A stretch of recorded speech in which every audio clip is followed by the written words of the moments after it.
Assalamualaikum warahmatullahi wabarakatuh. Demonstrasi kontekstual modul 3.1 pengambilan keputusan berbasis nilai-nilai kebajikan sebagai pemimpin.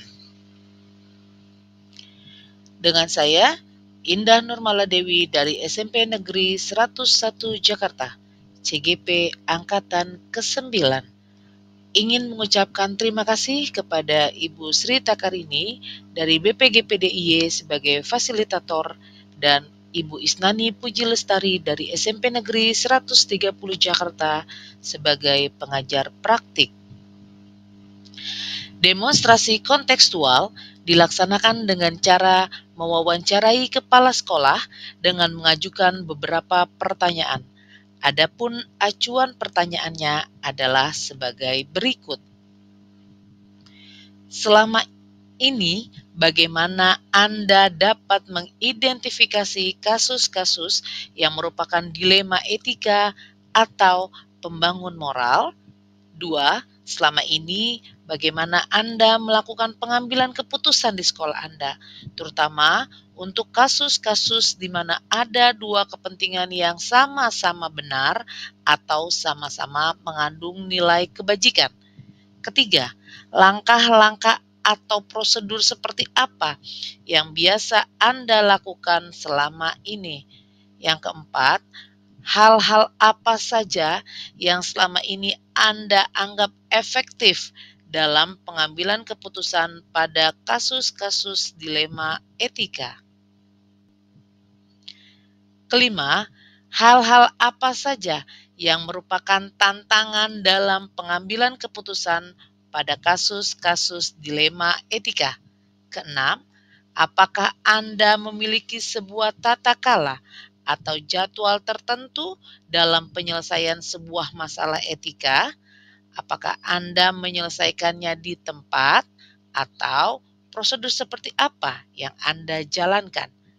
Ketujuh, apakah ada seseorang atau faktor-faktor apa saja yang selama ini mempermudah Anda atau membantu Anda dalam mengambil keputusan dalam kasus-kasus dilema etika? Yang keenam, dari semua yang sudah disampaikan, pembelajaran apa yang Anda petik dari pengalaman Anda mengambil keputusan dilema etika? Wawancara dengan Kepala Sekolah SMP Negeri 101 Jakarta, Bapak Dr. Andes Yuni Supangat SH, MPD.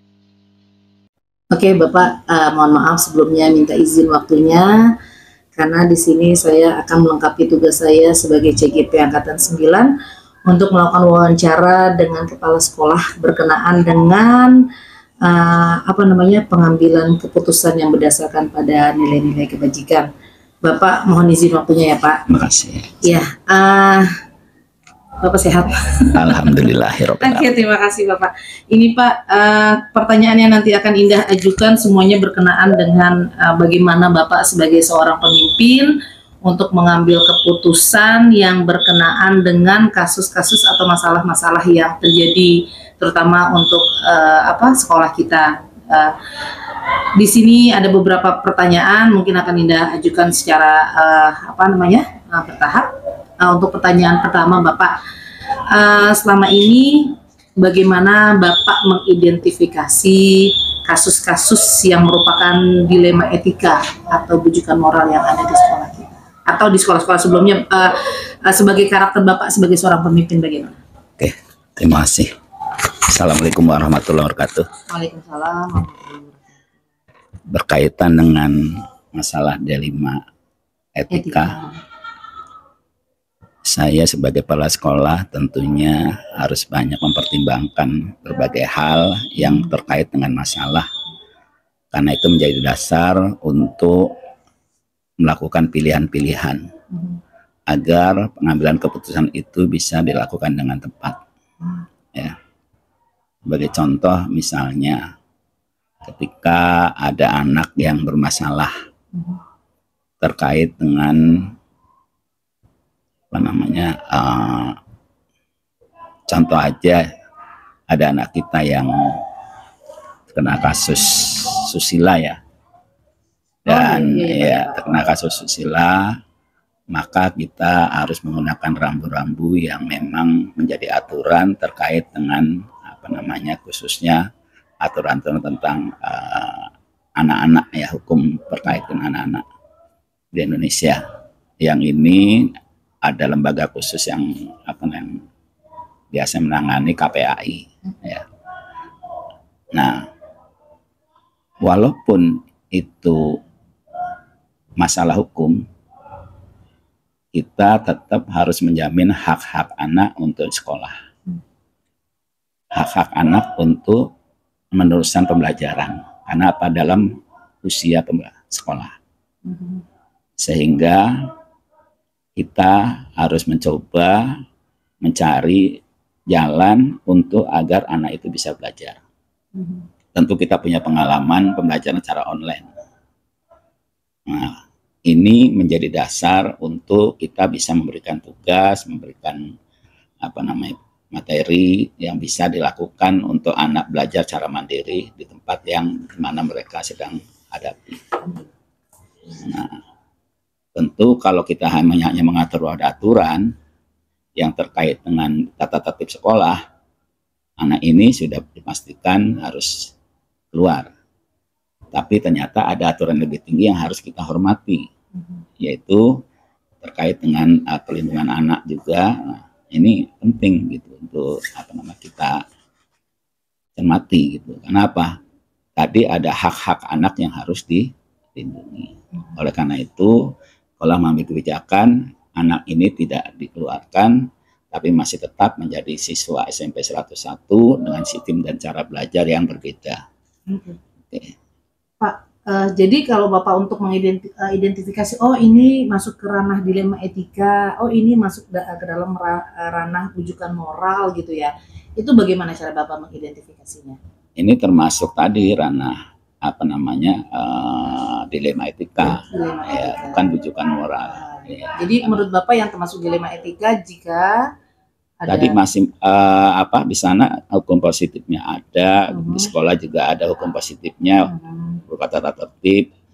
Tapi ada satu hal, masing-masing hukum tadi punya kedudukan. Dan ketika ada kedudukan yang lebih tinggi, maka saya hormati kedudukan yang lebih tinggi sebagai sebuah aturan hukum.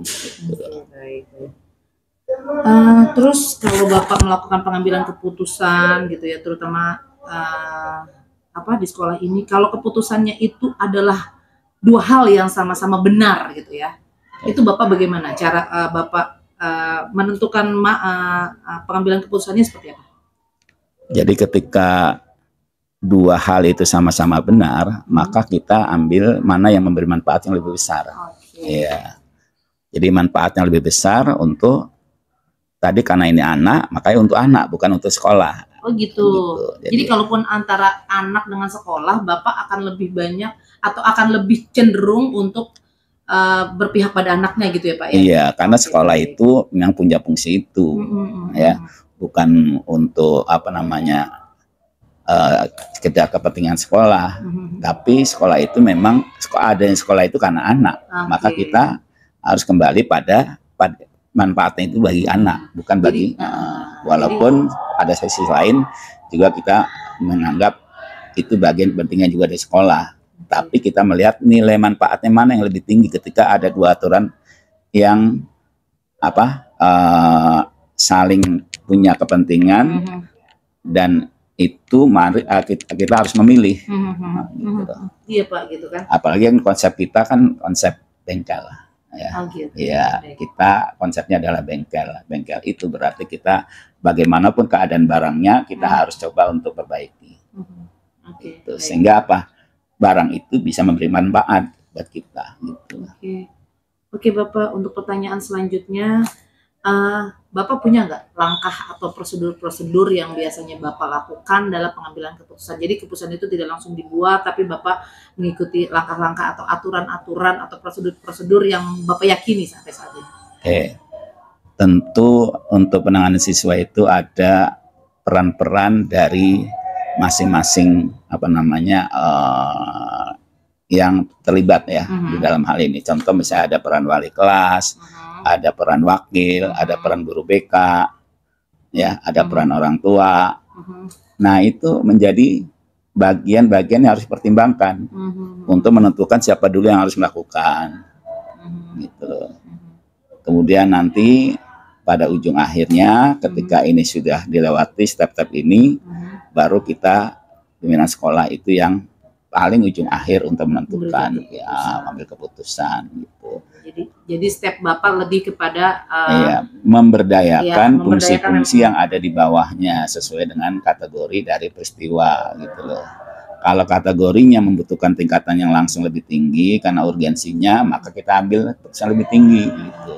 Tapi prinsipnya ketika kita melakukan itu harus dari tingkat kedudukan yang paling rendah. Ya, gitu. jadi kalau Indah ambil kesimpulan sedikit ya menurut Indah, jadi Bapak itu untuk sebuah kasus itu memang harus dilihat dari orang yang harus menanganinya, misalnya dari wali kelas dulu, Wali gitu ya. kelas. Nanti berhubungan dengan BK, nanti berhubungan dengan wakil.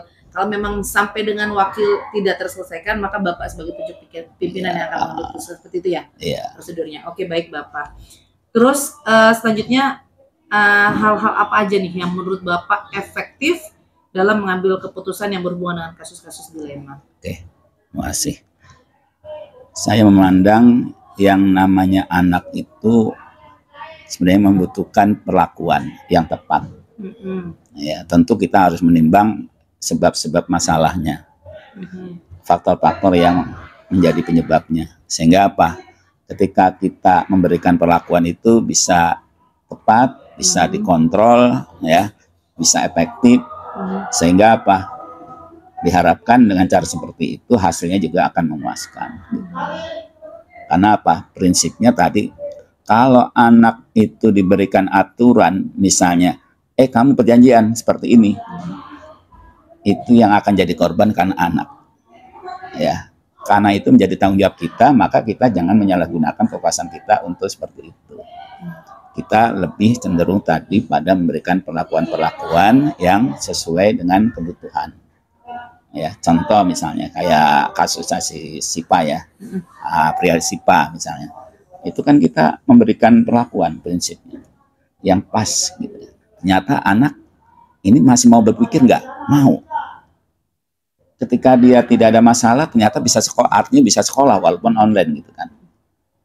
Nah, dan ini juga sesuai dengan asas pembelajaran diferensiasi sebenarnya, walaupun gitu kadang orang melihat dari sisi aturan saja, tapi kita kan dari sisi kebutuhan gitu loh, dimana masih dimungkinkan oleh aturan gitu. Jadi seperti itu. Oke, berarti memang kalau buat Bapak paling efektif itu kalau kita memberikan perlakuan yang baik dulu ya. Ya, perlakuan untuk anak. Ya, masih perlakuannya itu untuk kepentingan anak ya. Jadi memang Bapak benar-benar berpijak pada bahwa kita itu memang harus berpihak pada anak ya Pak. Iya. Karena itulah bagian kita gitu. Tanggung jawab kita adalah merubah dari sesuatu yang tidak baik atau keadaan tidak baik menjadi baik gitu. Ya, bukan kita menjadi penguasa. Lah kita pendidik bukan penguasa. Kalau penguasa tanda tangan. Benar salah. Iya, tanda tangan. Kalau kamu tidak sesuai dengan aturan ini, apa yang kamu nyatakan dalam pernyataan itu, kamu keluar. Nah, ya anak akan jadi korban gitu. Tapi kalau kita kasih perlakuan, kita coba cari lagi. Ketika dikasih satu perlakuan gagal, kita cari perlakuan yang lain gitu. Dan itu berarti perlakuannya itu tidak akan pernah berhenti di satu titik dong Pak. Artinya batasan-batasan perlakuan sampai mana yang Bapak rasa apa yang kita lakukan sudah sampai batasnya gitu? Ya tadi, efektivitas dari apa yang kita berikan gitu loh. Karena itulah kita perlu berpikir, perlu mengidentifikasi apa masalahnya, bagaimana caranya, itu menjadi dasar gitu. Bukan kita diini oleh oleh kemauan kita, tapi kita harus mengacu pada kebutuhan-kebutuhan yang memang harus kita lalui dalam rangka tadi memperbaiki gitu. Jadi waktu itu bukan utama ya? Bukan utama gitu, waktu bukan utama walaupun menjadi bagian dari pertimbangan karena kita semua ada proses di mana ada ujung akhirnya yang harus sama gitu kan. Walaupun itu juga masih bisa dilewati gitu. Karena apa? Yang namanya apa? Kelulusan secara umum bisa jadi, tapi ketika memang ada satu hal, kita bisa dengan aturan kita menetapkan untuk anak ini apa kelulusannya ditunda dulu misalnya. Bisa saja. Ya bisa saja gitu. Yang penting seluruh Dewan Guru menyepakati gitu loh. Buat Bapak sampai dengan saat ini, hal-hal apa aja yang menjadi tantangan nih untuk mengambil keputusan yang berkaitan dengan kasus dilema etika? Yang menjadi tantangan adalah kesamaan paham dan prinsip ya dari pihak-pihak yang ikut menangani. Kenapa itu penting ya dalam menjaga soliditas kita sebagai sebuah institusi, maka perlu ada kesepahaman ya bahwa kita tujuannya adalah tadi menyelamatkan anak, mendidik anak, memperbaiki anak. Gitu. Caranya apa tadi? Kita dengan mengidentifikasi masalahnya apa, penyebabnya apa, dan kita beri perlakuan. Kalau ini tidak efektif, kita ganti perlakuan yang lain yang efektif. Gitu. Sehingga apa? Insya Allah dengan kesabaran tadi kita bisa akan menyelesaikan masalah. Gitu. Ya, karena ingat dalam agama pun jadikan sabar dan salat sebagai penolongmu. Ya. Jadi justru perbedaan pandangan, perbedaan pemahaman dan perbedaan prinsip ini yang harus terlebih dahulu disamakan ya. Itu jadi tantangan. Jadi tantangan ya. Karena apa? Kita kan sama-sama orang dewasa yang justru harus dulu menyatukan diri kita dalam menangani anak gitu loh. Bukannya anak gitu. Iya. Betul. Karena anak itu pada pikirannya gitu, tapi orang dewasa itu yang harus kita tempatkan sama-sama apa kedudukannya, kesepahamannya untuk di dalam menangani siswa gitu. Oke, Bapak punya nggak waktu tersendiri atau jadwal tersendiri untuk menyelesaikan masalah etika ini? Dan ada tempat atau prosedur tertentu nggak Bapak pokoknya harus di sini menyelesaikan masalah, Bapak harus dengan prosedur ini gitu, ada nggak hal-hal seperti itu yang menjadi sebuah keharusan buat Bapak? Karena situasi itu sering berbeda, maka kita harus bisa melakukan sesuai dengan kondisi yang dibutuhkan. Ya. Fleksibel ya Pak ya. Jadi di situ ya. Jadi tidak tidak harus karena kan situasi berbeda, masalahnya berbeda, dasar akar masalahnya berbeda. Kita yang harus mencoba menyesuaikan diri gitu sebagai orang dewasa gitu. Karena kita kan orang dewasa yang harus menangani anak gitu. Bukan anak yang harus ikutin kita. Gitu. Oke, baik Bapak. Pertanyaan selanjutnya, ada nggak menurut Bapak seseorang atau faktor-faktor yang selama ini mempermudah Bapak atau membantu Bapak dalam mengambilkan keputusan-keputusan yang berdasarkan pada kasus dilema? Ya pada prinsipnya kan saya akan mendorong ya, mendorong teman-teman itu untuk bekerja sama, ya, memahami prinsip-prinsip di dalam penanganan anak, gitu loh. Yang intinya tadi ada kesabaran, keikhlasan, ketekunan, keuletan, semuanya itu kan nilai-nilai yang ada yang harus kita pegang dalam rangka untuk menangani anak, gitu loh. Nah, dari yang sudah Bapak lakukan itu, tadi Bapak sudah mendorong itu. Ada nggak yang dari treatment Bapak tadi, dari perlakuan Bapak tadi, ada nggak orang atau yang Bapak anggap lebih membantu Bapak untuk Bapak menyelesaikan kasus-kasus tentang dilema etika?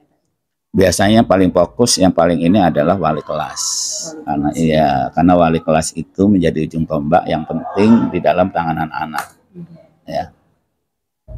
Nah, BK itu pada prinsipnya membantu semua pihak, baik itu anak, guru, kepala sekolah, ya. Dalam rangka apa? Karena kapasitasnya dia harusnya lebih punya pengetahuan yang lebih terkait dengan cara-cara penanganan anak. Gitu loh. Karena apa?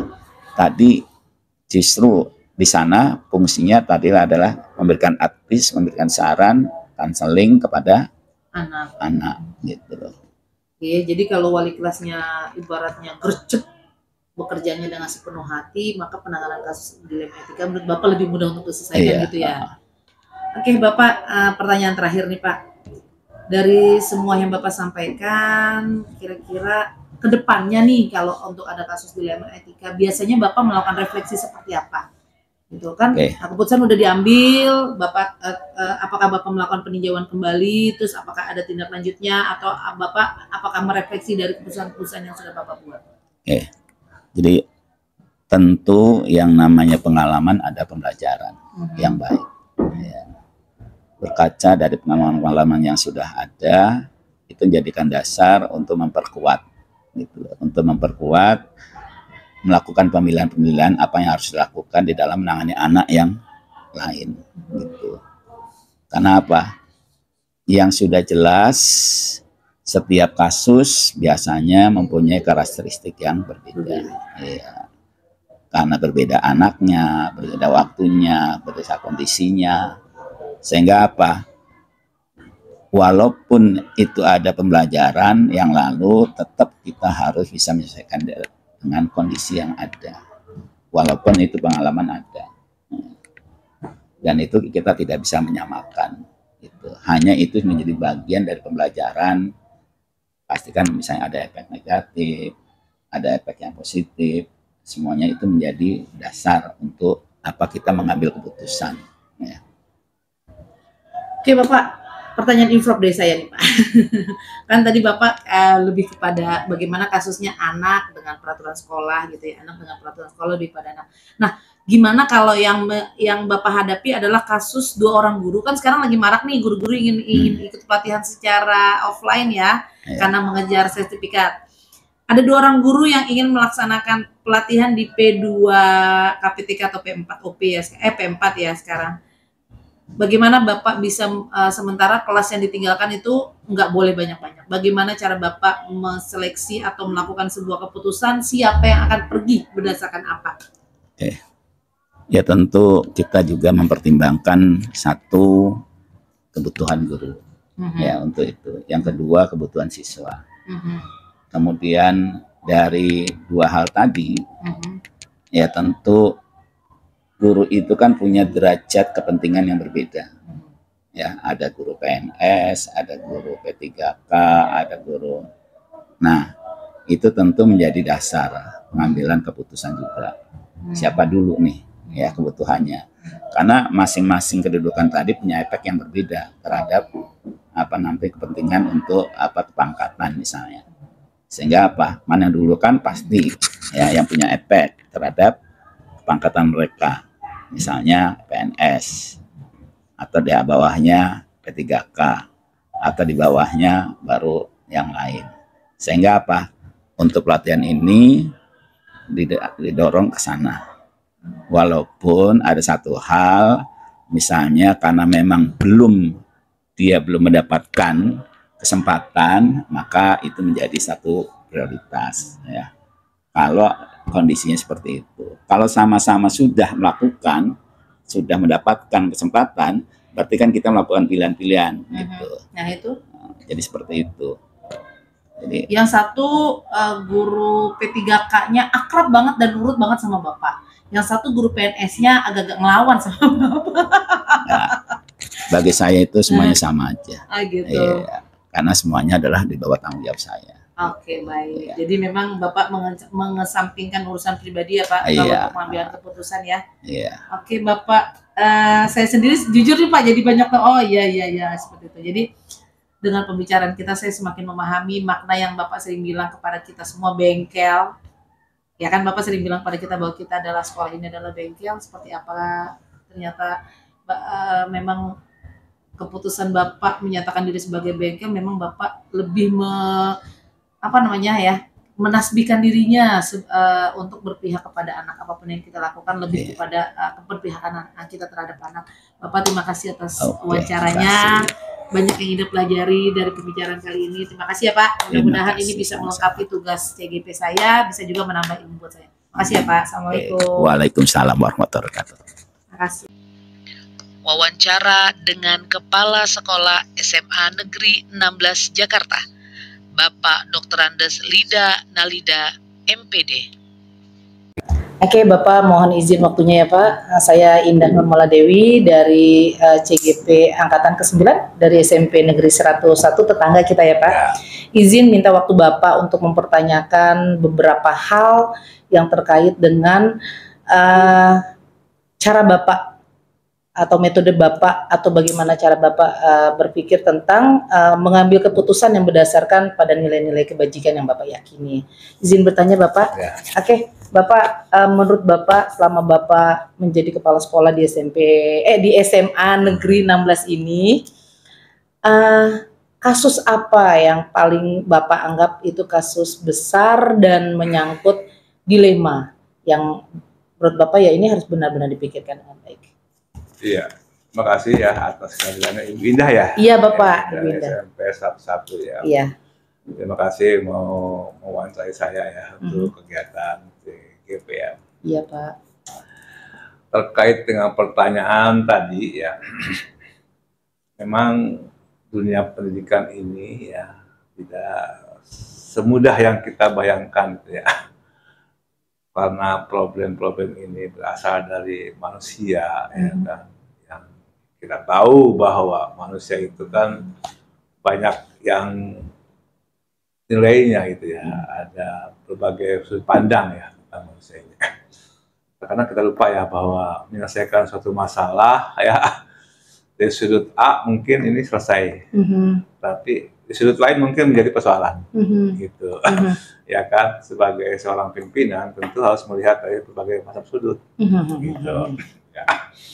Ya, jadi kalau saya ya selalu mengacu kepada satu tujuan pendidikan. Gitu. Tujuan pendidikan itu kan agar anak-anak itu menjadi beriman bertakwa, ya kan, berpikir kritis dan sebagainya, menyongsong masa depan, gitu kan.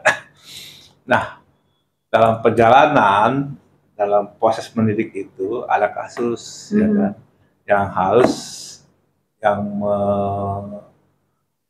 mengharuskan seorang pimpinan harus ambil keputusan, gitu. Nah, saya punya prinsip begini, bahwa semua persoalan, semua kasus pasti akan bisa diselesaikan. Itu saya. Ada keyakinan dulu ya Pak ya? Ya, itu keyakinan saya seperti itu ya. Ya, asal dikomunikasikan dengan baik, gitu. Karena kalau prinsip itu tidak dikomunikasikan dengan baik, maka titik tolak penyelesaian pun tidak muncul, gitu. Nah, itu yang pertama. Yang kedua, saya akan mempelajari, ya kan, apa akar masalahnya. Akar masalah yang muncul itu apa sih, gitu. Kenapa bisa terjadi? Itu pertanyaan-pertanyaan yang harus saya jawab, gitu. Untuk menjawab ini tentu saya perlu investigasi, gitu ya, investigasi ya dari orang-orang yang berkasus dan orang-orang sekitar yang terkait ya. Gitu. Supaya saya dapat melihat kejernihan masalah ini, gitu. Nah, setelah itu baru kemudian saya merenung dan membuat satu kesimpulan yang tadi saya sampaikan bahwa sebuah keputusan itu tidak harus membuat orang itu menjadi rasa kalah. Oh iya. Ya kan. Tidak boleh ada pihak yang kalah ya. Gitu ya. Tapi yang dimenangkan pun tidak merasa saya yang paling benar. Sehingga akan ada jumawa ya. Karena saya yakin bahwa dari kedua orang ini pasti ada yang lebihnya, ada yang kurangnya gitu. Gitu. Nah dari situ aku saya berangkat ya kan. Mungkin maksud si A ini ya kan ingin menyampaikan masalahnya ini ya kan, dengan inginnya secara cepat, dan secara gamblang gitu kan. Nah, tetapi ya justru ya kan ini tidak bisa ditanggapi dengan baik oleh lawannya gitu. Iya benar Pak. Iya kan.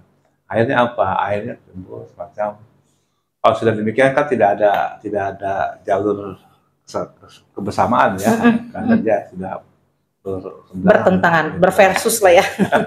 Gitu. Nah, saya akan kembalikan kepada tujuan mereka ada di SMA 16 ini gitu ya kan. Ya karena saya sudah mengikat mereka dengan satu tujuan, itu visi SMA. Mereka dipertemukan secara langsung, misalnya kalau kedua guru dengan guru ya Pak, atau guru dengan tadi langkahnya kan investigasi dulu. Satu dulu ya. Oh, satu-satu berarti. Ya kan. Setelah itu baru kemudian saya mengambil keputusan untuk sama-sama didengarkan. Saya kan sudah bilang tadi ya kan bahwa sebelum itu saya harus cari dulu investigasi dari pihak terkait, terus Bapak renungi, baru Bapak buat kesimpulan gitu ya. Jadi saya tidak harus hari itu membuat keputusan. Ya. Tidak harus ya kan. Karena terkadang jeda waktu itu juga memberikan peluang untuk memberikan satu solusi gitu. Kesempatan untuk berpikir juga ya Pak ya. Betul, ya.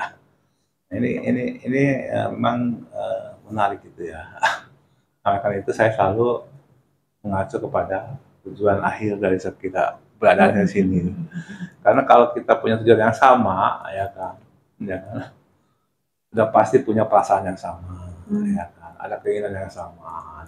Jadi persamaan itu yang saya dekatkan, ya, sehingga dia tidak merasa perbedaan. Kalau saya memperjelas perbedaannya, ya akan semakin jauh gitu.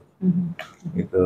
Kalau saya bisa memperjelaskan dengan baik perbedaan mereka itu, ya kan. Kalau tidak, misalnya makin yang penting di antara dua belah pihak ini punya persepsi yang sama tentang saya dan pimpinan itu, bukan melihat kemana A, melihat pada B. Gitu. Nah oleh karena itu, ya saya selalu berada di tengah-tengah, gitu. Dan saya selalu berpegang pada prinsip regulasi yang ada, gitu. Begitu. Nah, ini saya kira menariknya di situ gitu. Ya kalau ada perbedaan pendapat, ya saya selalu mencari investigasi dulu sampai yang paling akhir saya mendapatkan informasi itu. Karena informasi kadang-kadang kan tidak terbuka juga, ya kan. Nah, tertutupi dengan. Tapi kan ada bagian-bagian bukti, bagian-bagian saksi yang secara spontan alami dia mengusulkan. Ya saya tangkap. Ini yang paling murni, ini yang paling jelas ini. Berarti pakai intuisi juga ya Pak? Betul, ya. Kalau jeda waktu itu ketahuan. Ya, jeda waktu ketahuan. Jadi memang menyelesaikan masalah itu tidak harus terburu-buru tuh menurut prinsip ya. Tidak terburu-buru ya? Kalau terburu-buru itu belum tentu menyelesaikan masalah dengan baik. Bahkan mungkin jadi masalah baru gitu. Ya. Kemudian kalau ini masalahnya antar guru misalnya, ya, saya tidak usah memberikan apa namanya predikat ini itu tidak usah. Itu ada semua kan pastilah ada kekurangan, kelebihan. Sehingga nanti antara mereka itu masih punya bahwa saya itu walaupun salah tapi masih dihargai. Gitu. Itu masih diluruskan. Yang menang juga tidak akan saya puji-puji gitu loh, ya kan. Yang menang itu hanya dia kebetulan menemukan kebenaran pada saat itu gitu loh. Yang belum tentu juga dia akan benar terus kan gitu. Benar terus, iya. Jadi itu visi saya. Itu salah satu cara saya ya. Jadi ada langkah-langkah itu. Oke, Bapak dari langkah-langkah yang tadi Bapak sampaikan, menurut Bapak kalau Bapak memikirkan yang paling efektif di antara langkah-langkah itu, misal waktunya agak sedikit lebih mepet gitu, mepet gitu. Yang paling efektif menurut Bapak yang mana yang akan Bapak lakukan? Yang paling efektif adalah tergantung masalahnya ya. Nah, kalau masalah yang memang urgen, ya saya harus ambil keputusan, ya kan. Nah, jadi yang paling efektif itu adalah saya akan akal masalahnya dulu akan saya selesaikan itu. Oke, baik Pak. Tantangan nih Pak, tantangan yang Bapak terima dalam mengambil keputusan pada kasus-kasus dilema seperti itu biasanya apa Pak? Yang jelas bahwa sebuah kasus dilematis itu pasti akan ada tantangannya. Tantangan yang paling mendasar adalah orang itu tidak mau menerima keputusan. Ya kan? Ya. Yang lebih parah lagi apabila dia punya persepsi tentang saya yang tidak baik. Itu ya. Sebab apapun yang saya katakan nanti, ya walaupun itu baik ya belum tentu dianggap baik. Dia akan mencari, wah itu kan ini gitu kan. Itu tantangannya ya, tapi itu kan tugas kita ya. Tugas kita bagaimana meyakinkan bahwa semua kalimat, semua kata-kata yang saya sampaikan itu bukan berarti menyelesaikan masalah, bukan, ya kan? Tapi perlu dibuktikan dengan perilaku, ya kan? Dengan apa namanya sikap, ya. Sikapnya saya tidak membenci dia, tidak ini, kan? Seperti biasa lagi gitu. Saya segitu, ya kan? Walaupun saya ada kasus ya, ada guru, ya kan? Dia keluar, ya kan, keluar tanpa ada izin saya. Gitu.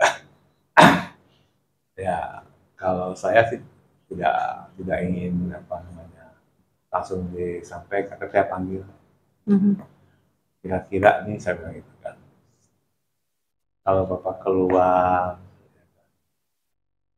Bapak nggak memahami nggak, saya bilang, tentang Bapak hari ini dari mulai jam 7 sampai dengan jam 15 itu ada di sekolah. Sekolah itu punya pimpinan, yaitu kepala sekolah. Semuanya tanggung jawab saya. Gitu. Anak-anak pun yang sekarang ada tanggung jawab saya. Guru-guru pun kayak sekarang tanggung jawab saya. Kalau seandainya Bapak keluar menjalankan tugas, kemudian mohon maaf saya bilang itu, perjalanan terjadi kecelakaan. Misalnya saya bilang gitu kan, viral, ya kan, pas yang nggak tahu dia keluar, kita menjadi viral, ya kan. Apa Bapak tanggung jawab seperti itu? Karena lagi kan dengan Pak guru misalnya, ya kan? Ada anak harusnya belajar dengan Bapak, kemudian dia keluar tanpa ini Bapak. Di situ etika, etika itu penting. Etika itu bukan berarti apa ya penghargaan ya, bukan.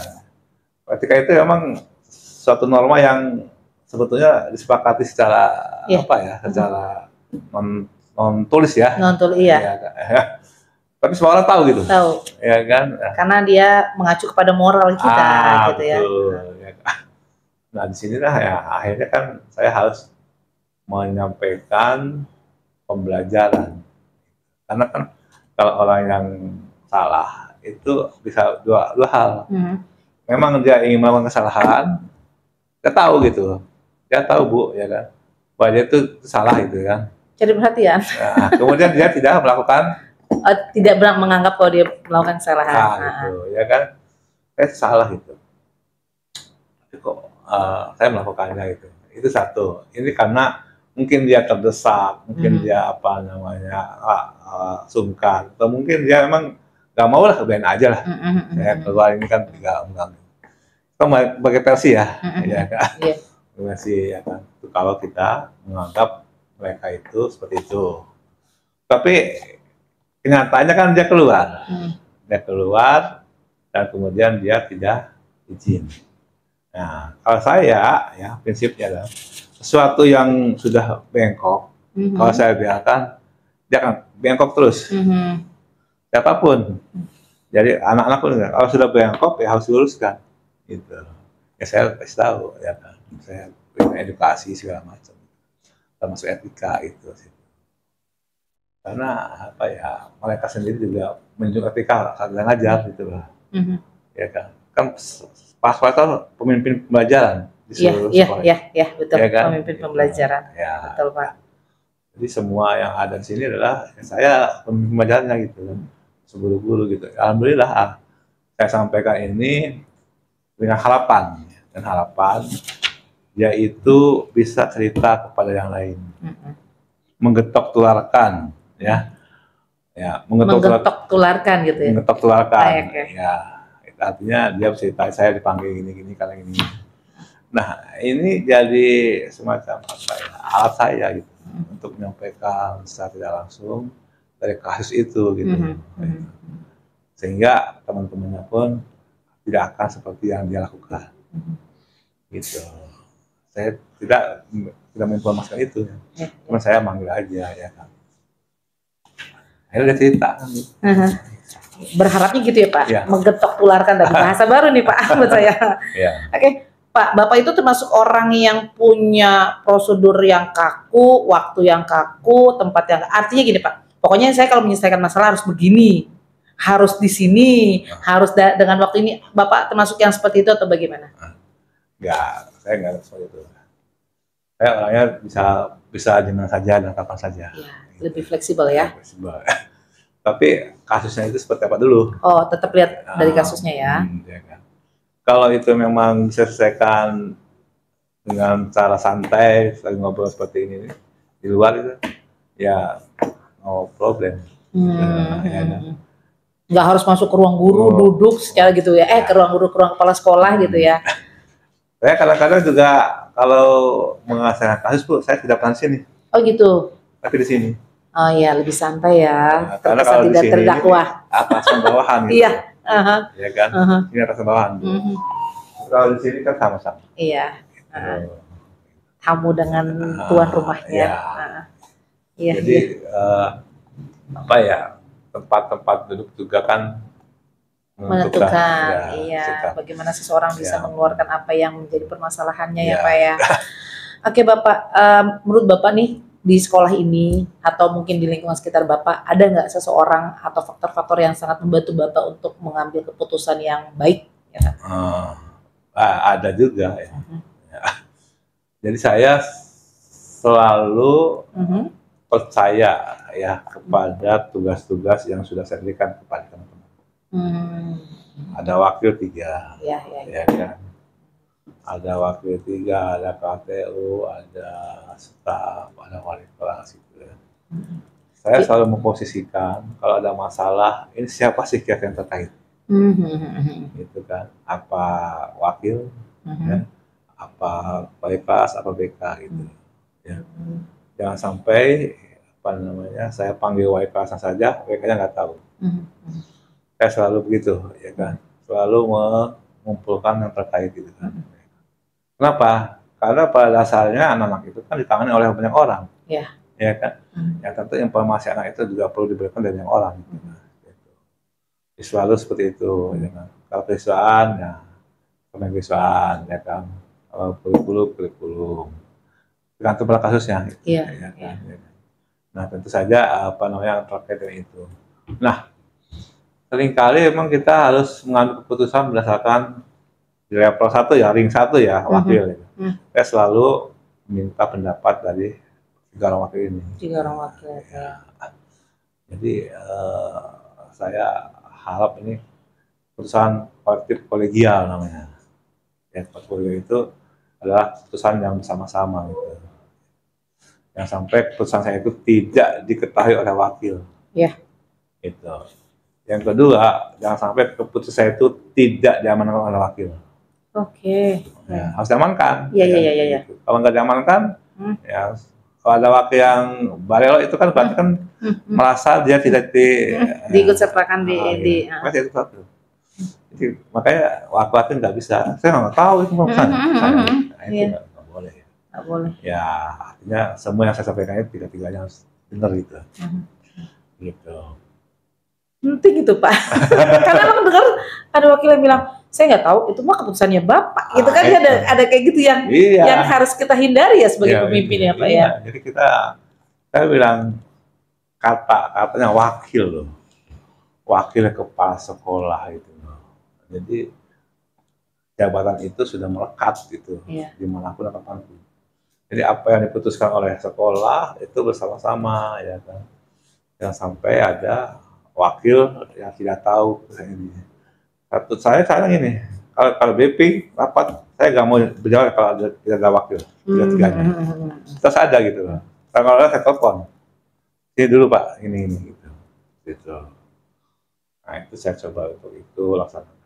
Alhamdulillah ya berjalan dengan baik ya kan.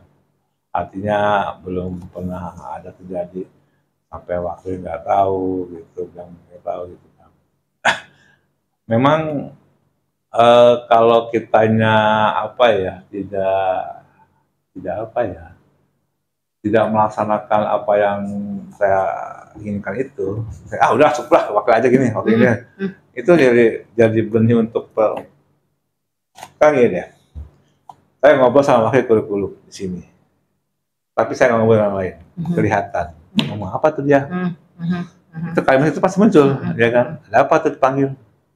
Ya kan? Nah, makanya kalau saya punya wakil ketiga-tiganya panggil. Oh gitu. Ya. Jadi untuk kasus apapun biasanya Bapak memang selalu share dengan ketiga wakil Bapak gitu ya? Iya gitu.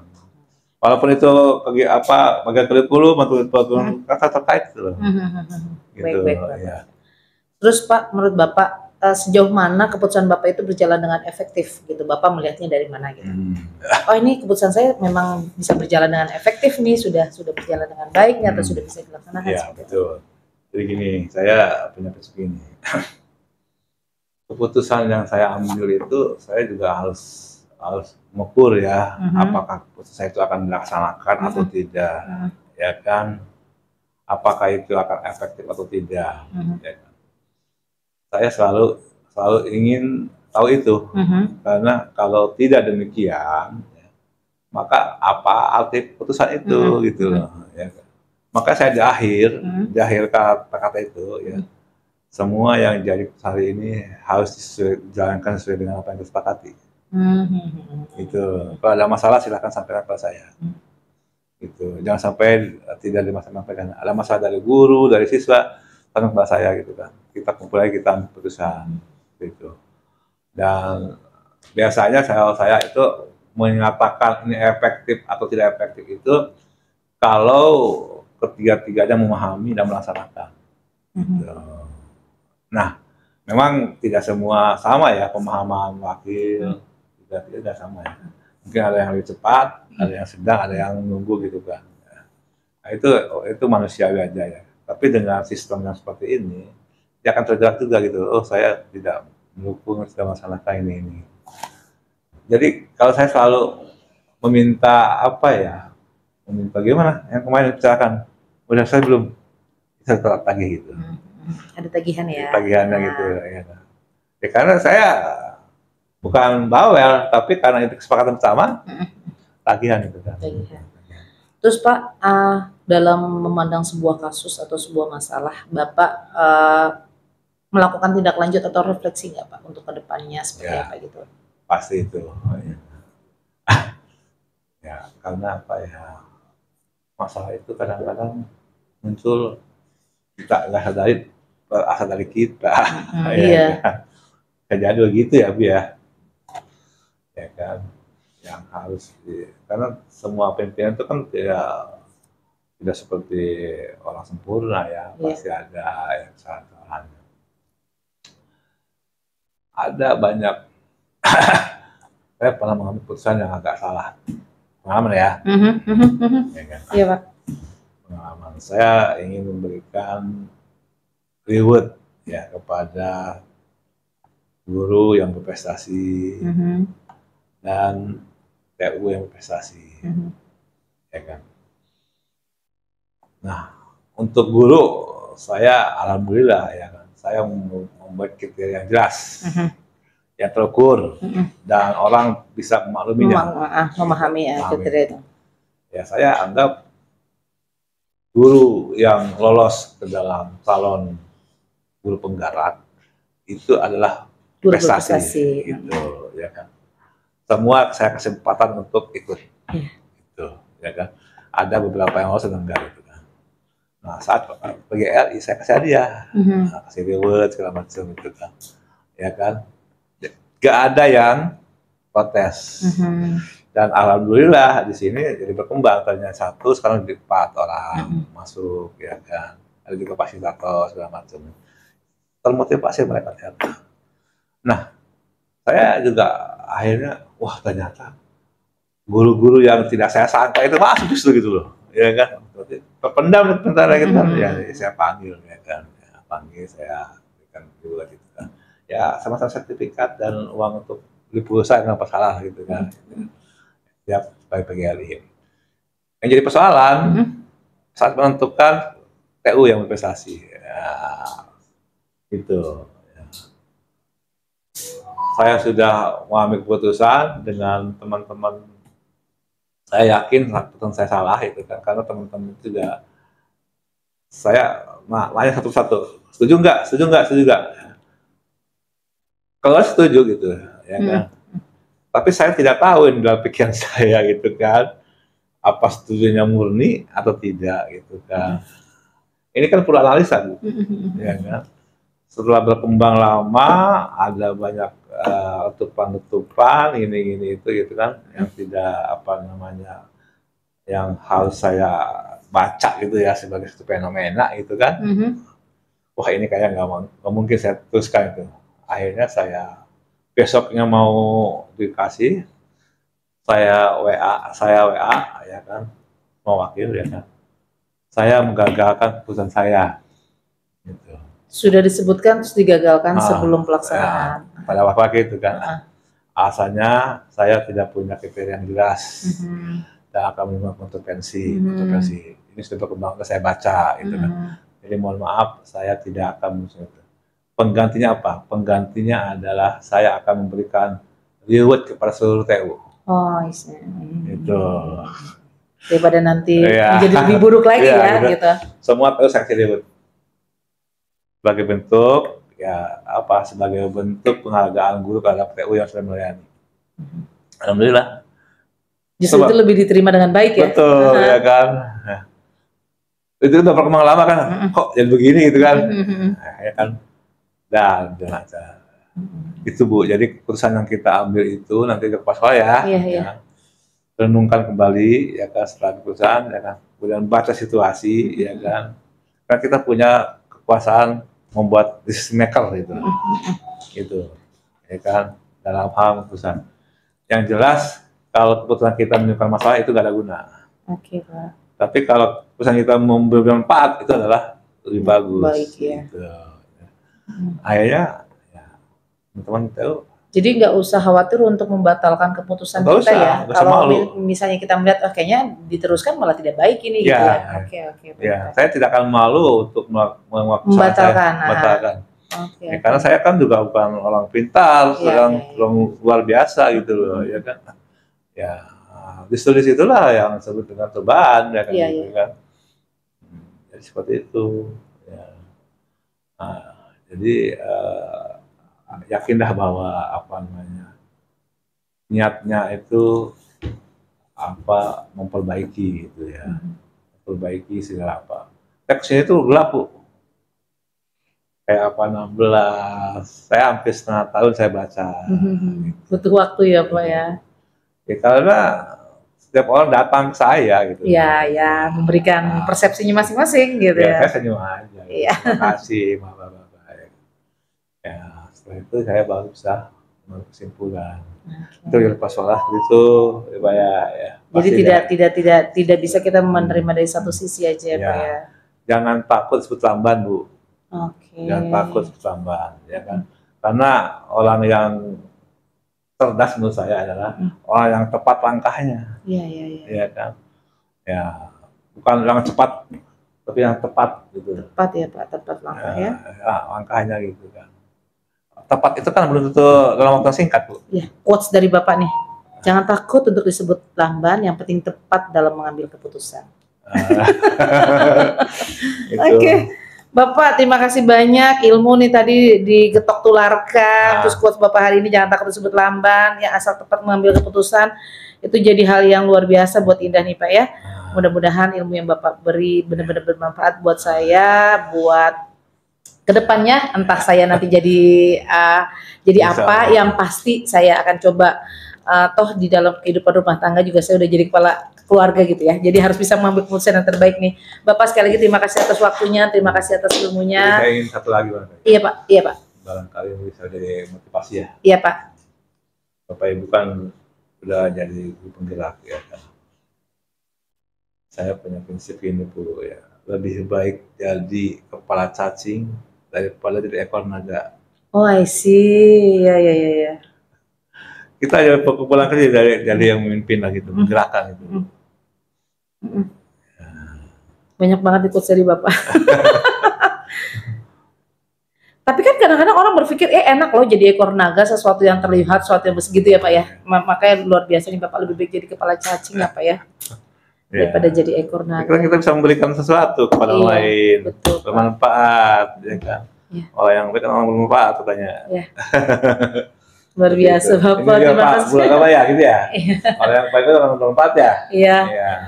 Pak Lida benar ya? Nah, Pak Lida terima kasih ya Pak, waktunya udah disediakan untuk kami, untuk saya khususnya. Semoga ilmu Bapak, waktu Bapak yang terbuang untuk saya menjadi amal kebaikan Bapak. Amin.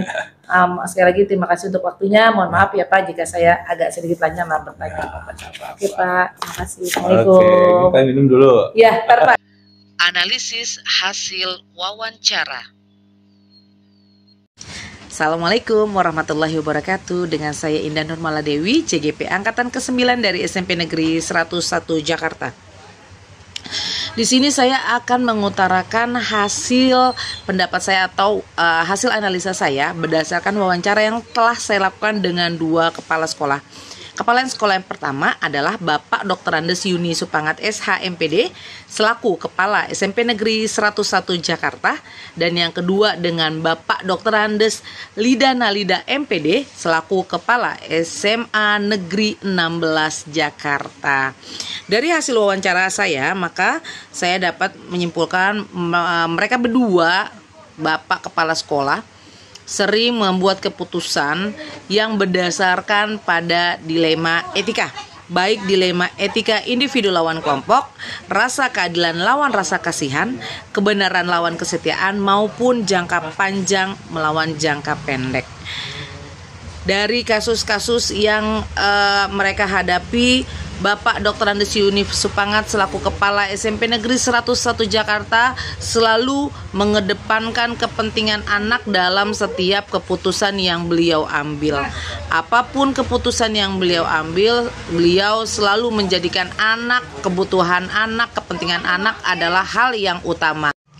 Selain itu, Bapak Yuni Supangat pun menggunakan prinsip-prinsip dalam pengambilan keputusan, yaitu rule based thinking atau berbasis kepada peraturan, dan care based thinking atau berbasis rasa peduli, atau yang selanjutnya Pak Yuni sendiri mengibaratkan dengan bengkel. Adapun untuk 9 langkah dalam pengambilan dan pengujian keputusan, Bapak Dr. Andes Yuni Supangat sudah melakukan ke-9 langkah tersebut, walaupun sampai dengan saat beliau melakukannya, beliau tidak tidak memenuhi aturan yang persis seperti yang kami pelajari di modul 3.1 ini. Tapi beliau tetap yang pertama adalah beliau mengenali apa yang sedang dihadapi, masalah apa yang sedang dihadapi. Lalu beliau juga menentukan pihak-pihak yang terlibat. Yang tadi sebelumnya saya bilang adalah beliau biasanya melibatkan wali kelas, guru BK, Bapak Ibu guru yang lainnya gitu ya, sampai dengan kepada Bapak Wakil dan beliau sendiri sebagai pimpinan tertinggi jika memang hal itu membutuhkan beliau untuk memberikan sebuah keputusan. Beliau juga mengumpulkan fakta-fakta yang relevan yang terkait dengan masalah tersebut. Beliau juga melakukan uji benar salah, walaupun dari uji benar salah yang seharusnya ada 5 uji, beliau hanya melakukan ujinya itu di uji legal, uji regulasi, dan juga uji intuisi. Uji legal, beliau selalu berpikir apakah hal yang sedang saya buat keputusannya atau masalah yang sedang saya hadapi ini terkait kasus hukum atau tidak. Terus untuk uji regulasi, apakah hal tersebut mempengaruhi atau bertentangan dengan kode etik yang seharusnya dijalankan, dan uji intuisi, di mana beliau pun menggunakan intuisi atau perasaan beliau, apakah masalah ini harus diberlakukan seperti apa. Dan untuk paradigma tadi sudah disampaikan bahwa seringkali beberapa masalah itu menganut atau memang 4 paradigma dilema yang biasa beliau hadapi.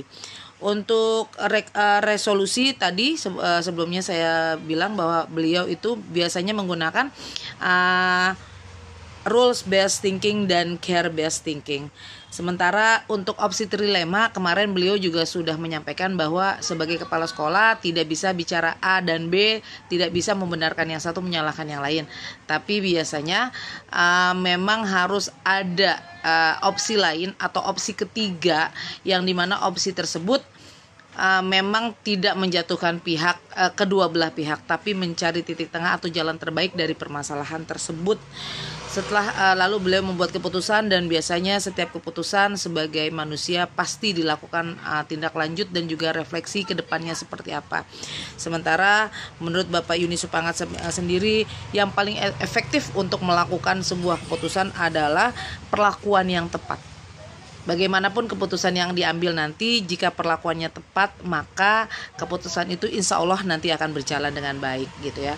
Sementara untuk hal-hal yang beliau anggap sebagai tantangan, itu adalah perbedaan prinsip dan pemahaman. Karena seringkali ada masalah yang harus diselesaikan, tapi oleh guru BK atau guru wali kelasnya sendiri masih terdapat perbedaan prinsip atau perbedaan pemahaman.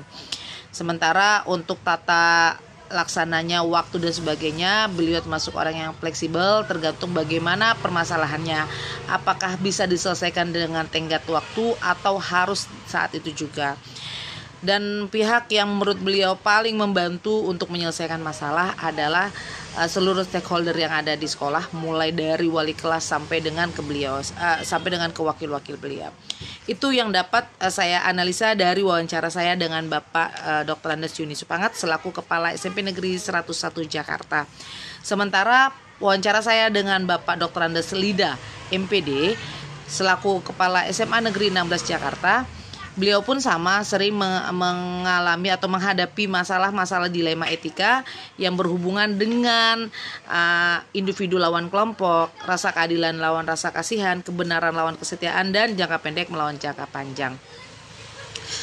Bapak Lida sendiri untuk prinsip pengambilan keputusannya biasanya beliau menggunakan ketiga-tiganya, mulai dari end-based thinking atau berdasarkan hasil akhir, berdasarkan peraturan, berbasis peraturan, dan berbasis rasa peduli. Tapi buat beliau yang terpenting adalah biasanya beliau lebih mengedepankan kepentingan kelompok besar ketimbang kelompok kecil, karena buat mereka jangan sampai ada satu hal yang bisa merusak banyak hal, seperti itu. Dari hasil wawancara saya, beliau Bapak Lidana Lida sendiri sudah menggunakan konsep-konsep pengambilan keputusan, di mana beliau menggunakan intuisi beliau untuk mengenali permasalahannya, apa akar permasalahannya, dan harus dibawa kemana. Buat beliau dari langkah-langkah yang beliau ambil, yang paling efektif dalam sebuah keputusan itu adalah akar permasalahannya gitu ya. Akar permasalahannya seperti apa, sehingga beliau bisa melakukan pengambilan keputusan yang terbaik. Dan juga yang terpenting buat beliau adalah komunikasi. Buat beliau membangun komunikasi yang baik dengan para wakilnya khususnya, itu adalah hal pertama yang harus beliau lakukan. Karena bagaimanapun beliau selaku kepala sekolah tidak akan bisa membangun sekolah itu sendiri. Harus sebagai tim, harus dengan pimpinan, bukan hanya beliau sendiri. Dan dalam mengambil keputusan, beliau sangat-sangat mengedepankan prinsip bahwa tidak boleh ada pihak yang merasa kalah dan menang, gitu ya. Jadi semuanya harus merasa dimenangkan, semuanya harus merasa aspirasi mereka memang diperhatikan oleh kepala sekolah. Walaupun buat beliau dalam mengambil keputusan, beliau termasuk orang yang sangat berhati-hati, sangat membutuhkan waktu. Karena buat beliau untuk mengambil sebuah regulasi, untuk mengambil sebuah keputusan itu tidak boleh dengan terburu-buru. Tantangan buat beliau adalah yang menjadi tantangan adalah bagaimana beliau mengatasi persepsi tiap individu yang ada di sekolah, berpersepsi tentang diri kepala sekolah sendiri sebagai individu ya gitu. Tapi buat beliau itu adalah hal yang harus beliau cermati ke depannya, hal yang memang harus beliau selesaikan ke depannya. Karena bagaimanapun Bapak kepala sekolah itu adalah seorang pimpinan atau pemimpin pembelajaran di sekolah. Untuk menyelesaikan masalah, Pak Lida pun termasuk orang yang fleksibel. semua bisa dilihat dari kasusnya, dan beliau selalu mengedepankan rasa kebersamaan atau kekeluargaan ketika menyelesaikan masalah. Dari mana beliau melihat bahwa keputusan yang beliau ambil itu sudah efektif atau tidak? Maka beliau akan melihatnya dari kejadian setelahnya. Apakah keputusan itu dilaksanakan dengan baik atau tidak? Jika keputusan itu sudah dilaksanakan dengan baik, dengan parameter yang diukurnya terlihat jelas gitu, beliau dapat menyatakan bahwa apa yang menjadi keputusannya itu adalah sebuah hal yang baik dan efektif, seperti itu. Dan untuk tindak lanjut dari masalah atau refleksi, biasanya beliau itu selalu merenungkan, membaca kembali situasi yang terjadi, terus beliau melakukan tindak lanjut jika memang diperlukan atau tidak, berdasarkan hasil perenungan beliau gitu ya. Dan buat beliau, jika setelah keputusan itu dibuat tapi ada hal yang tidak ada hal-hal yang tidak diinginkan terjadi, maka tidak mustahil bagi beliau atau tidak masalah bagi beliau untuk membatalkan keputusannya, karena beliau beranggapan keputusan itu harus berjalan dengan baik. Jika ternyata tidak berjalan dengan baik, maka keputusannya itu bisa dibatalkan. Quotes yang saya ambil dari Pak Lida, jangan pernah takut disebut lambat karena tepat itu adalah hal yang terpenting gitu ya. Dan satu lagi juga dari beliau mengatakan bahwa lebih baik jadi kepala cacing daripada harus menjadi ekor naga. Oke, demikian analisa saya, hasil wawancara saya terhadap 2 kepala sekolah. Banyak hal luar biasa yang saya pelajari dari Bapak Dr. Andes Yuni Supangat maupun dari Bapak Dr. Andes Lida Nalida, bahwa bagaimanapun mereka mengambil keputusan, saya pahami bahwa mereka sebagai pimpinan selalu mencari hasil yang terbaik untuk semua pihak, dan hasil yang terbaik itu selalu mereka tujukan untuk seluruh peserta didik, seluruh anak-anak murid yang berada di lingkungan sekolah yang sedang mereka pimpin. Demikian yang dapat saya sampaikan sebagai hasil analisa saya berdasarkan wawancara saya terhadap 2 kepala sekolah. Semoga bermanfaat. Assalamualaikum warahmatullahi wabarakatuh. Daftar checklist. 1. Hal-hal menarik apa yang muncul dari wawancara tersebut? Pertanyaan-pertanyaan mengganjal apa yang masih ada dari hasil wawancara bila dibandingkan dengan hal-hal yang Anda pelajari, seperti 4 paradigma, 3 prinsip, dan 9 langkah pengujian? Apa yang Anda dapatkan? Ada. Kedua, bagaimana hasil wawancara antara 2 pimpinan yang Anda wawancarai? Adakah sebuah persamaan atau perbedaan? Kira-kira ada yang menonjol dari salah satu pimpinan tersebut? Mengapa?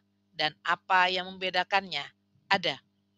Yang ketiga, apa rencana ke depan para pimpinan dalam menjalani pengambilan keputusan yang mengandung unsur dilema etika? Bagaimana mereka bisa mengukur efektivitas pengambilan keputusan mereka? Ada. Yang keempat, bagaimana Anda sendiri akan menerapkan pengambilan keputusan dilema etika pada lingkungan Anda, pada murid-murid Anda, pada kolega guru-guru Anda yang lain? Kapan Anda akan menerapkannya? Ada. Yang kelima, teknis. Kejelasan suara atau tulisan di video atau blog naratif Anda, format apa yang Anda gunakan? Sudahkah Anda mengujinya atau membacanya dan melihat hasilnya dan membayangkan bila orang lain membaca tulisan Anda? Ada. Yang keenam, durasi waktu atau panjang tulisan apakah sudah diuji untuk maksimal dan minimal waktu berbicara, atau apakah sudah ditinjau isi dan panjang tulisan Anda dan kepadatan atau intisari materi yang ingin Anda sampaikan? Ada. Terima kasih. Semoga bermanfaat. Wassalamualaikum warahmatullahi wabarakatuh.